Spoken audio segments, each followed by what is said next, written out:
Eli Walker was the kind of man you couldn't help but admire. A 52-year-old farmer in Halston, Nebraska, a town so small, everyone waved at each other on the road.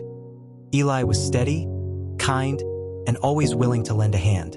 He grew corn and raised cattle on the same land his grandfather once plowed. He wasn't flashy, didn't travel much, and never married. But in Halston, Eli wasn't just a neighbor. He was family. So when he suddenly vanished one chilly October morning in 2019, it wasn't just strange. It was terrifying. His truck was found idling on a dirt road just outside town. The door was left open. His keys were in the ignition. His wallet was untouched. No blood, no signs of struggle, just gone. The town that never locked its doors started sleeping with them bolted shut.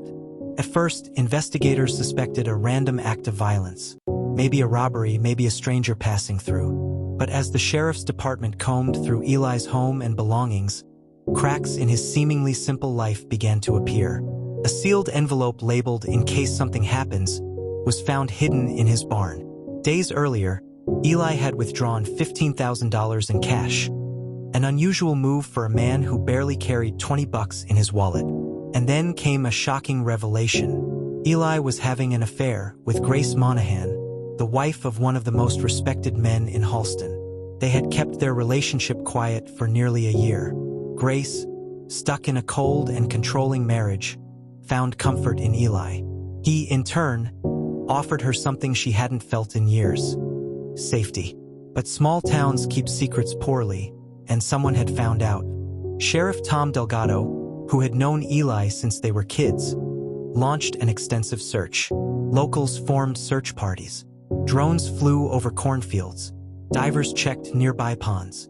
But days passed with no sign of Eli until a piece of technology offered the first real clue. A trail camera, mounted on a post at the edge of Eli's cornfield, captured a vehicle approaching his property at 3:47 a.m.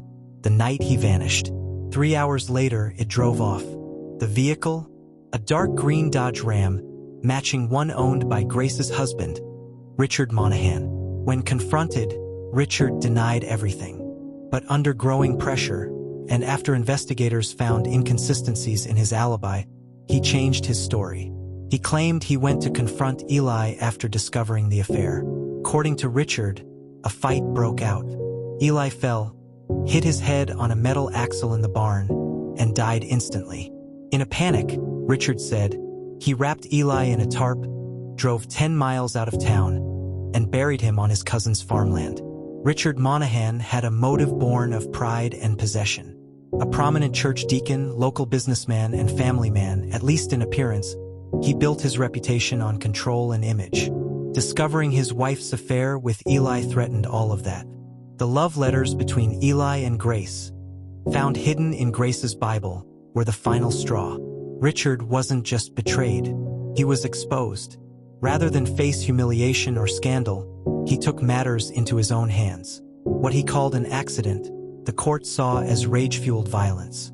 Richard Monahan was arrested and later convicted of voluntary manslaughter and evidence tampering. He was sentenced to 18 years in prison. Grace quietly left Halston shortly after the trial.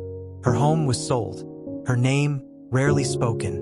The Walker farm was bought by an out-of-state developer, and Eli's old stall at the Saturday market remains empty, a silent tribute to the man the town thought they knew. In the end, Eli Walker's story shattered the illusion of Halston's peaceful perfection.